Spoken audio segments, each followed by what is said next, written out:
दोस्तों, किसी ने सच कहा है, जमाने ने मारे जमा कैसे कैसी, जमी खा गई आसमां कैसे कैसी। दोस्तों, आजकल राणा सांगा को लेकर सियासत की दुनिया में काफ़ी उबाल है। राणा सांगा पर किए गए आहत वाले कमेंट से राजपूतों में भारी आक्रोश है। दोस्तों, आज हम आपको राणा सांगा की वो सच्चाई बताएंगे जो इतिहास के पन्नों में कैद है, जिसे सुनकर आप भी महान पराक्रमी राणा सांगा पर गर्व करेंगे। बात उन दिनों की है जब अत्याचारी मुगलों का इस देश पर कहर बरपता था। बाबर भारत पर हावी होना चाहता था, जबरन धर्म परिवर्तन कराए जाते थे। तब उस वक्त कोई और नहीं, राजपूतों ने ही आगे आकर मुगलों का विरोध किया था। हालांकि देशभक्ति की भावना रखने वाले कई अन्य जाति के साथ कुछ मुसलमान भी बाबर के खिलाफ जंग में शामिल थे।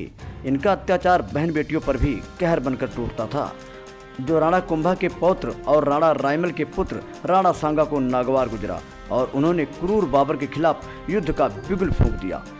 वीर महाराणा सांगा ने इब्राहिम लोधी, बाबर, महमूद खिलजी आदि इस्लामिक शासकों के साथ युद्ध लड़कर अपनी मातृभूमि की रक्षार्थ बलिदान दे दिया था।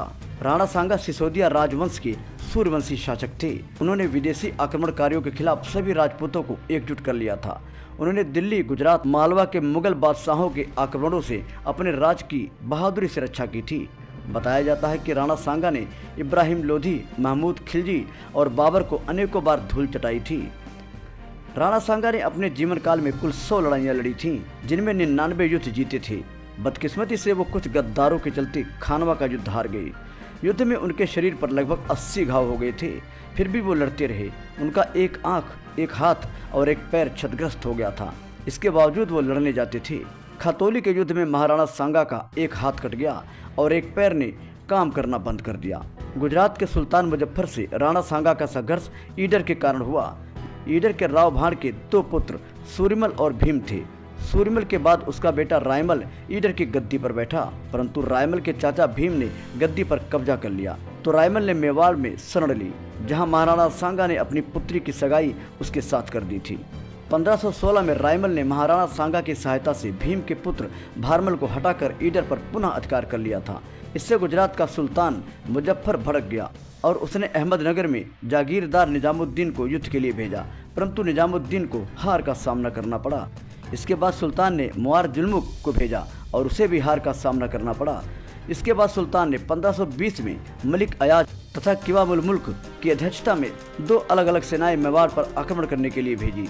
मालवा का सुल्तान महमूद भी इस सेना के साथ आ मिला था, किंतु मलिक अयाज आगे नहीं बढ़ सका था और संधि कर उसे वापस लौटना पड़ा था।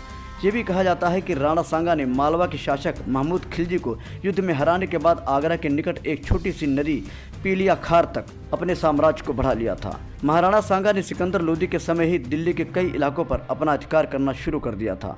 सिकंदर लोदी के उत्तराधिकारी इब्राहिम लोदी ने 1517 में मेवाड़ पर आक्रमण कर दिया था।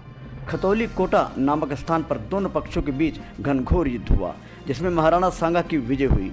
कहते हैं कि इस युद्ध में सांगा का बायां हाथ कट गया था और घुटने पर तीर लगने से वह हमेशा के लिए लंगड़े हो गए थे। खतौली की पराजय का बदला लेने के लिए 1518 में इब्राहिम लोदी ने मियां माखन की अध्यक्षता में महाराणा सांगा के विरुद्ध एक बड़ी सेना भेजी, जिसे भी पराजय का सामना करना पड़ा। कहते हैं कि राणा सांगा ने मांडू के शासक सुल्तान मोहम्मद को युद्ध में हराने के बाद उन्हें बंदी बना लिया था, परंतु बाद में उन्होंने उदारता दिखाते हुए उनका राज पुनः सौंप दिया था। इस बात की कोई जानकारी नहीं है कि राणा सांगा ने बाबर के साथ क्या समझौता किया था।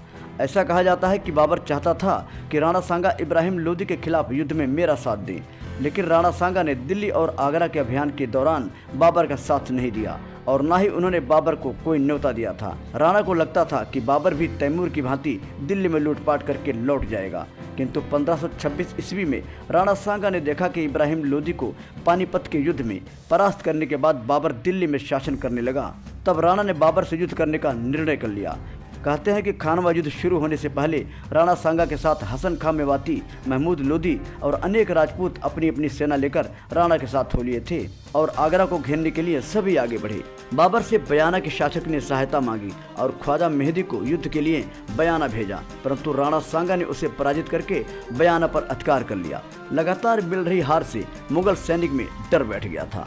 ऐसे में बाबर ने मुसलमानों को एकजुट करने के लिए उन पर टैक्स हटाकर जिहाद का नारा दिया और बड़े स्तर पर युद्ध की तैयारी की। 1527 में राणा सांगा और मुगल बादशाह बाबर के बीच भयानक युद्ध हुआ। खानवा के मैदान में दोनों सेनाओं के बीच जबरदस्त खूनी मुठभेड़ हुई। बाबर के पास 2 लाख मुगल सैनिक थे और ऐसा ही कहा जाता है कि राणा सांगा के पास भी बाबर जितनी सेना थी। बस फर्क ये था कि बाबर के पास गोला बारूद का बड़ा जखीरा था और राणा के पास साहस एवं वीरता। युद्ध में बाबर ने राणा के साथ लड़ रहे लोधी सेनापति को लालच दिया, जिसके चलते सांगा को धोखा देकर लोधी और उसकी सेना बाबर से जा मिली। बावजूद इसके राणा सांगा विचलित नहीं हुए। उन्हें पीठ दिखाना मंजूर नहीं था। लड़ते हुए राणा सांगा की एक आंख में तीर भी लगा, लेकिन उन्होंने इसकी परवाह नहीं की और युद्ध में डटे रहे।